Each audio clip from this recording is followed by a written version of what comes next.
မင်္ဂလာပါများ Football Center Page ကနေပြန်လည်ကြိုဆိုလိုက်ပါဒီနေ့မှာတော့ကမ္ဘာဖလားသမိုင်းရှောက်အကောင်းဆုံးကမ္ဘာသမား10ဦးကိုအားကစားမီဒီယာကြီးတစ်ခုဖြစ်တဲ့ Go ကရွေးချယ်လိုက်တဲ့ link ကိုတင်ဆက်ပေးမှာဖြစ်ပါတယ်ကမ္ဘာဖလားသမိုင်းရှောက်အကောင်းဆုံးကမ္ဘာသမား10ဦးကိုအားကစားမီဒီယာကြီးတစ်ခုဖြစ်တဲ့ Go ကသမိုင်းပေါ်တက်ရောက်မှုခြေစမ်းတည်ငြိမ်မှုနဲ့ပြိုင်ပွဲတွေမှာပြသခဲ့တဲ့ပြောင်မြောက်တဲ့အစွမ်းအစတွေပေါ်မူတည်ပြီးတော့စဉ်သက်မှတ်ရွေးချယ်ထားပါတယ်ကမ္ဘာဖလားရဲ့ဘရင်တစုဖြစ်တဲ့နံပါတ်1နေရာကနေအဆင့်30ထိတပန်းဝင်ကစားသမားကြီးရဲ့အကြောင်းကိုအောက်ပါတိုင်းတင်ဆက်ပေးလိုက်ပါတယ်နံပါတ်10 Miroslav Klose ဂျာမနီဂန်ရီနာမည်ကြီးတွေလောက်လူပြောမများပေမဲ့လည်း Klose ဟာကမ္ဘာဖလားသမိုင်းတစ်လျှောက်ဂိုးအများဆုံး16ဂိုးသွင်းယူထားတဲ့စံချိန်ရှင်ဖြစ်ပြီးဂျာမနီအသင်းနဲ့အတူ2014ခုနှစ်မှာကမ္ဘာဖလားချန်ပီယံဆုကိုဆွတ်ခူးနိုင်ခဲ့ပါတယ်နံပါတ်9နေရာမှာတော့ဇနေဒီဇီဒန်ပြင်သစ်ကဖြစ်ပါတယ်1998ခုနှစ်ကမ္ဘာဖလားဗိုလ်လုပွဲမှာပြင်သစ်အတွက်ခေါင်းတိုက်ဂိုး2ဂိုးသွင်းပြီးချန်ပီယံဖြစ်စေခဲ့လို့2006ခုနှစ်မှာလည်းအကောင်းဆုံးကစားသမားဆုကိုရရှိခဲ့ပါတယ်2006ခုနှစ်ဗိုလ်လုပွဲမှာသူ့ရဲ့နာမည်ကြီးတဲ့ခေါင်းတိုက်ချန်ပီယံစတိုင်နဲ့နီကပ်ပြခံရတာကိုလည်းပြည်သက်တွေပတ်မိကြအောင်ပဲထင်ပါတယ်နံပါတ်10နေရာမှာတော့ကီလီယန်အမ်ဘာပေကိုရွေးချယ်ထားပါတယ်ပြင်သစ်ကစားသမားက2018ခုနှစ်မှာဆယ်ကျော်သက်လူငယ်လေးဖြစ်နေပြင်သစ်ကိုချန်ပီယံဖြစ်အောင်ကူညီပေးခဲ့တယ်လို့2022ခုနှစ်ဗိုလ်လုပွဲမှာလည်းသမားဝင်ဟက်ထရစ်ဂိုးကိုသွင်းယူခဲ့ပါတယ်တက်ငယ်ငယ်ရွယ်နဲ့ကမ္ဘာဖလားမှာစုစုပေါင်း14ဂိုးထိသွင်းယူထားနိုင်ပြီးတော့တမိုင်းတစ်လျှောက်ဂိုးစင်းအများဆုံးစရင်ရဲ့ထိပ်ပိုင်းကိုရောက်ရှိနေပါပြီနံပါတ်9နေရာမှာတော့ဂျာမနီရဲ့ဂန်နဝင်တိုက်စစ်မှုကြီးဂတ်မူလာကိုရွေးချယ်ထားပါတယ်ပြိုင်ဘက်ဂိုရီးယားအတွင်းမှာအနေအရှိဆုံးအေရီးယားအပိုင်းကစားသမားပရီဒေတာသမားတူပါသူကကမ္ဘာဖလား73ပွဲကစားတာမှာ14ဂိုးထိသွင်းယူခဲ့ပြီးတော့1984ခုနှစ်ကမ္ဘာဖလားဗိုလ်လုပွဲမှာဂျာမနီအတွက်အနိုင်ဂိုးကိုသွင်းယူပေးခဲ့ပါတယ်နံပါတ်6နေရာအနေနဲ့ဘရာဇီးရဲ့ကပတိန်ကာဖူးကိုရွေးချယ်ထားပါတယ်မမောနိုင်မပန်းနိုင်ပြေးလွှားနိုင်တဲ့ညာနောက်ခံလူကြီးကာဖူးဟာကမ္ဘာဖလားသမိုင်းမှာဗိုလ်လုပွဲ3ကြိမ်ဆက်တိုက်1994 1998 2020ခုနှစ်ကစားခွင့်ရခဲ့တဲ့တူဦးသေးသောကစားသမားဖြစ်ပြီး2ကြိမ်နိုင်ချန်ပီယံဆုကိုဆွတ်ခူးနိုင်ခဲ့ပါတယ်နံပါတ်5နေရာအနေနဲ့တော့ဂျာမနီနိုင်ငံရဲ့ Frank Beckenbauer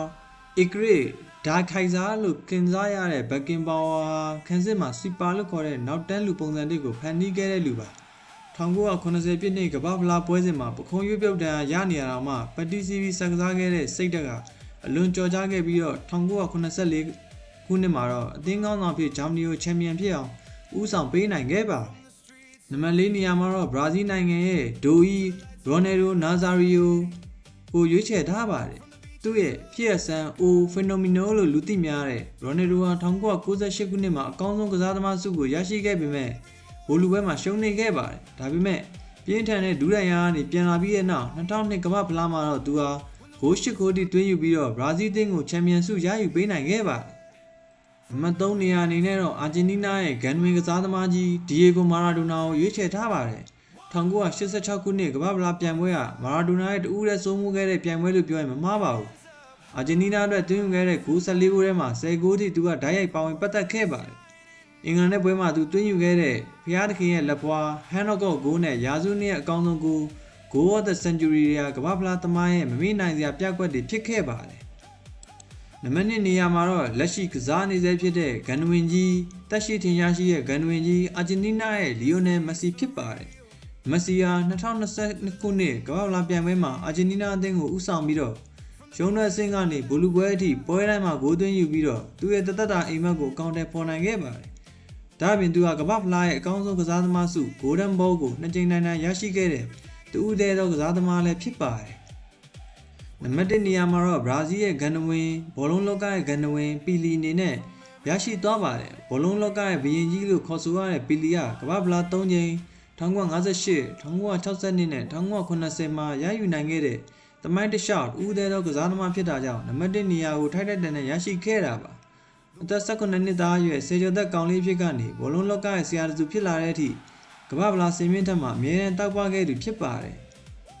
်နောက်ဆုံးအနေနဲ့တော့